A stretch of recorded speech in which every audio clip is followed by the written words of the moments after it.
Coastal Kannada ವೀಕ್ಷಿಸ್ತಿರುವ ಎಲ್ಲ ಸ್ನೇಹಿತರಿಗೂ ನಮಸ್ಕಾರ. ಕೋಸ್ಟಲ್ ಕನ್ನಡದ ಮತ್ತೊಂದು ವಿಡಿಯೋಗೆ ಸ್ವಾಗತ. ಇವತ್ತಿನ ವಿಡಿಯೋದಲ್ಲಿ ನಾವು ನಿಮಗೆ ಜನನಾಯಕನ್ ಸಿನಿಮಾದ ಬಗ್ಗೆ ಒಂದಿಷ್ಟು ಮಾಹಿತಿ, ಒಂದಿಷ್ಟು ಅಪ್ಡೇಟ್ಸ್ಗಳನ್ನು ನಿಮ್ಮ ಮುಂದೆ ನಾವು ಪ್ರಸ್ತುತಪಡಿಸ್ತಾ ಇದ್ದೀವಿ. ಎಲ್ಲ ಅಂದುಕೊಂಡಂತೆ ನಡೀತಾ ಇದ್ದರೆ ಜನನಾಯಕನ್ ಸಿನಿಮಾ ನಿನ್ನೆ ಅಂದರೆ 9ನೇ ತಾರೀಕಿನಂದು ಪ್ರಪಂಚಾದ್ಯಂತ ಏಕಕಾಲಕ್ಕೆ ತೆರೆ ಕಾಣಬೇಕಾಗಿತ್ತು. ಈ ಸಿನಿಮಾವನ್ನು ಬಿಗಿದಪ್ಪಿಕೊಳ್ಳೋದಕ್ಕೆ ತಮಿಳುನಾಡಿಗಿಂತ ಹೆಚ್ಚಿನ ಉತ್ಸಾಹ ನಮ್ಮ ಕರುನಾಡಿನಲ್ಲಿತ್ತು. ರಾಜಧಾನಿ ಬೆಂಗಳೂರಿನಲ್ಲಿ ಈ ಸಿನಿಮಾದ ಬರುವಿಕೆಗಾಗಿ ಎಲ್ಲ ಅಭಿಮಾನಿಗಳು ಚಾತಕ ಪಕ್ಷಿಯಂತೆ ಕಾಯ್ತಾ ಇದ್ದರು. ರಾಜಧಾನಿ ಬೆಂಗಳೂರಿನ ಕೇವಲ ತಮಿಳು ಸೆಂಟರ್ಗಳು ಮಾತ್ರವಲ್ಲ, ಕನ್ನಡ ಸೆಂಟರ್ಗಳಲ್ಲೂ ಬೆಳಗ್ಗೆ 6 ಗಂಟೆಯಿಂದ ಪ್ರದರ್ಶನ ಆರಂಭ.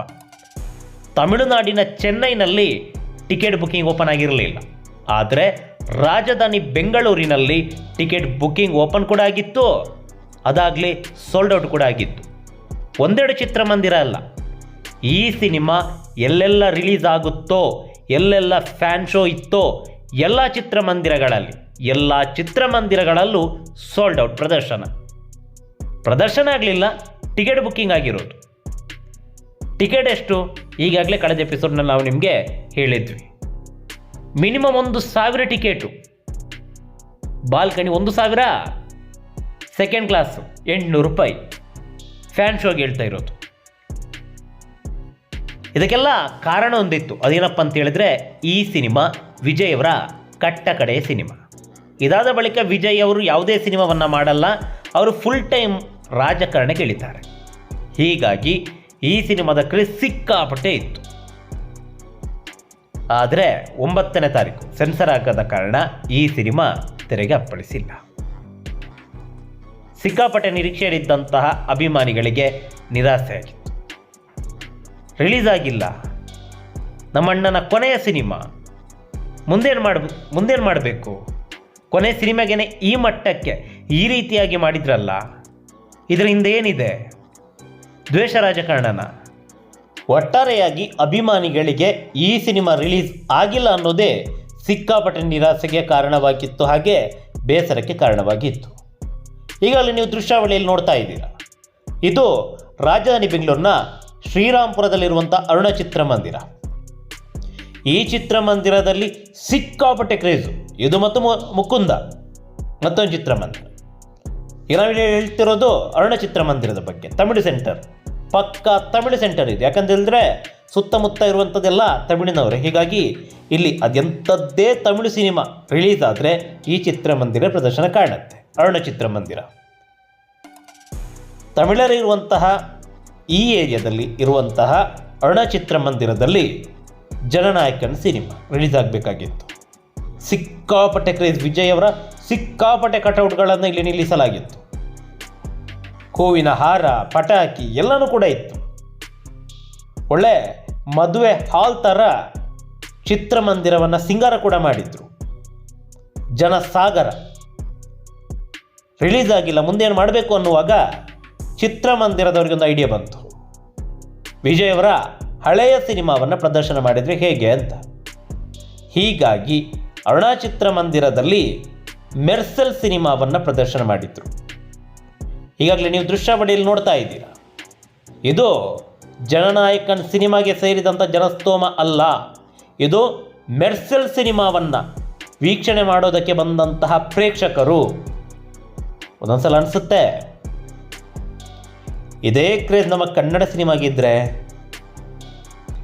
ನಮ್ಮ ಕನ್ನಡ ಸಿನಿಮಾ, ನಮ್ಮ ಹಳೆಯ ಕನ್ನಡ ಸಿನಿಮಾಗಳು ರಿಲೀಸ್ ಆದಾಗ ಈ ಮಟ್ಟದಲ್ಲಿ ಕ್ರೇಜ್ ಇರ್ತಾ ಇದ್ದರೆ. ಇಲ್ಲಿ ನಾವು ಹೇಳ್ತಾ ಇರೋದು ಈ ಪ್ರೇಕ್ಷಕರ ಬಗ್ಗೆ ಅಲ್ಲ, ನಮ್ಮ ಪ್ರೇಕ್ಷಕರ ಬಗ್ಗೆ ಹೇಳ್ತಾ ಇರೋದು. ಇರಲಿ, ಅದರ ಖುಷಿ ಆಗ್ತಾ ಇದೆ. ಯಾಕಂದ್ರೆ ಚಿತ್ರಮಂದಿರ ಈ ಮಟ್ಟಕ್ಕೆ ಭರ್ತಿ ಆಗ್ತಾ ಇದೆ, ಚಿತ್ರಮಂದಿರದವರು ಉಳಿತಾ ಇದ್ದಾರೆ.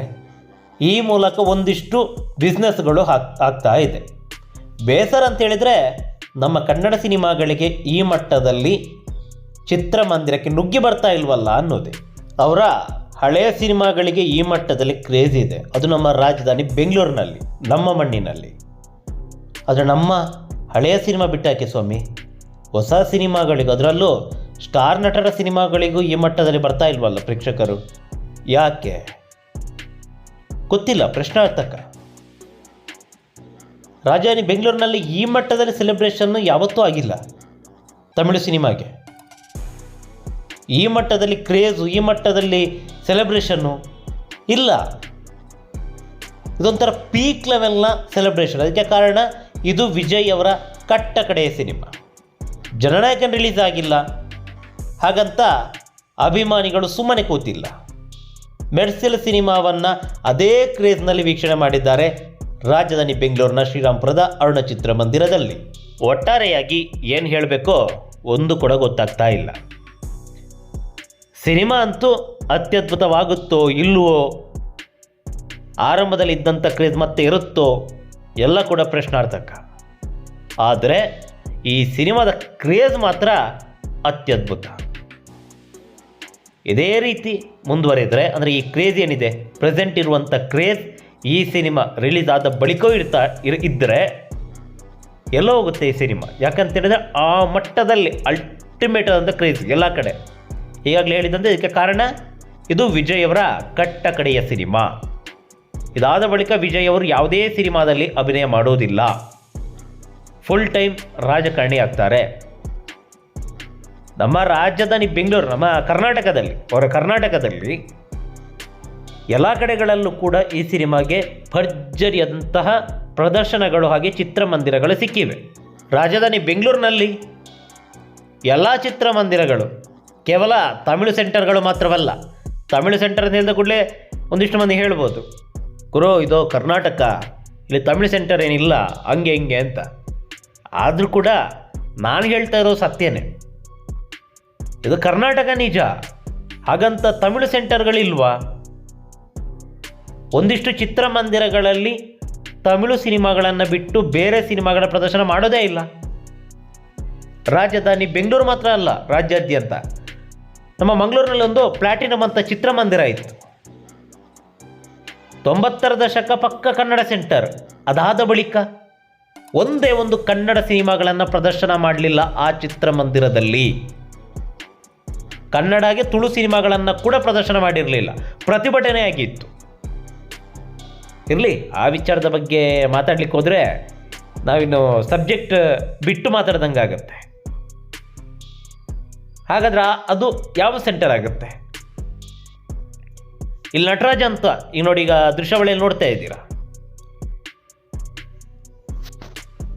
ಇದು ಸಂಪಿಗೆ ಚಿತ್ರಮಂದಿರ. ಪ್ರಸ್ತುತ ತಮಿಳು ಸೆಂಟರ್, ಒಂದು ಕಾಲದ ಕನ್ನಡ ಸೆಂಟರ್. ಕಾರಣ ಪಕ್ಕದ ನಟರಾಜ ಚಿತ್ರಮಂದಿರ ಡೆಮೊಲಿಷನ್ ಆಯಿತು, ಅಂದರೆ ಅರ್ಧ ಡೆಮೊಲಿಷನ್ ಅಷ್ಟೆ. ಪೂರ್ಣಿಮಾ ಚಿತ್ರಮಂದಿರ ಒಂದು ಕಾಲದ ಪಕ್ಕಾ ತಮಿಳು ಸೆಂಟರ್. ಕಾವೇರಿ ಗಲಾಟೆ ಸಂದರ್ಭದಲ್ಲಿ ಅಷ್ಟೇ ಕನ್ನಡ ಸಿನಿಮಾಗಳ ಪ್ರದರ್ಶನ. ಅದೇ ರೀತಿ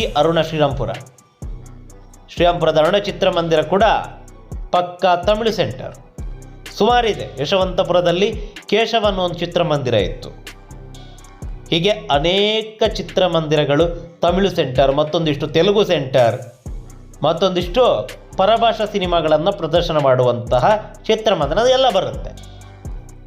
ಅಲ್ಲಿ ತಮಿಳು ಹಾಕ್ತಾರೆ, ತೆಲುಗು ಹಾಕ್ತಾರೆ, ಇಂಗ್ಲೀಷು ಹಾಕ್ತಾರೆ, ಹಿಂದಿನೂ ಹಾಕ್ತಾರೆ, ಮಲಯಾಳನೂ ಹಾಕ್ತಾರೆ. ರಾಜಧಾನಿ ಬೆಂಗಳೂರಿನಲ್ಲಿ ಮಲಯಾಳ ಸೆಂಟರ್ ಕೂಡ ಇದೆ. ಶಿವಾಜಿನಗರದ ಸಂಗೀತ ಹಾಗೆ ಅದರ ಜೊತೆಗೆ ಇರುವಂಥ ಪ್ರಸ್ತುತ ಸಂದೀಪ್ ಕಾರ್ಯನಿರ್ವಹಿಸ್ತಾ ಇಲ್ಲ. ಇರಲಿ, ಮಾತಾಡ್ಲಿಕ್ಕೆ ಹೋದರೆ ಸಿಕ್ಕಾಪಡೆ ಇದೆ ಚಿತ್ರಮಂದಿರಗಳ ಬಗ್ಗೆ. ಇದೀಗ ನಮ್ಮ ರಾಜಧಾನಿ ಬೆಂಗಳೂರಿನಲ್ಲಿ ಈ ಸಿನಿಮಾಗೆ, ಜನನಾಯಕನ ಸಿನಿಮಾಗೆ ಭರ್ಜರಿಯಾದಂತಹ ಪ್ರತಿಕ್ರಿಯೆ ವ್ಯಕ್ತವಾಗ್ತಾ ಇದೆ. ಯಾವಾಗ ಸಿನಿಮಾ ರಿಲೀಸ್ ಆಗುತ್ತೋ ಗೊತ್ತಿಲ್ಲ, ಪ್ರಶ್ನಾರ್ಥಕ. ಒಟ್ಟಿನಲ್ಲಿ ರಾಜಧಾನಿ ಬೆಂಗಳೂರಿನಲ್ಲಿ ಮೊದಲ ದಿನ ಅಂತೂ 10+ ಕೋಟಿ ಕಲೆಕ್ಷನ್ ಆಗೋದ್ರಲ್ಲಿ ಎಳ್ಳಷ್ಟು ಅನುಮಾನ ಇಲ್ಲ. ರಾಜಧಾನಿ ಬೆಂಗಳೂರಿನ ಬಗ್ಗೆ ಹೇಳ್ತಾ ಇರೋದು. ಆ ಮಟ್ಟದ ಕ್ರೇಜ್ ಇದೆ ಈ ಸಿನಿಮಾಗೆ. ಖುಷಿಯ ವಿಚಾರ ಏನಪ್ಪ ಅಂತ ಹೇಳಿದ್ರೆ, ಈ ಸಿನಿಮಾದ ನಿರ್ಮಾಪಕರು ನಮ್ಮ ಕನ್ನಡಿಗರೇ. KVN ಸಂಸ್ಥೆ ನಮ್ಮ ಕನ್ನಡಿಗರ ಸಂಸ್ಥೆ.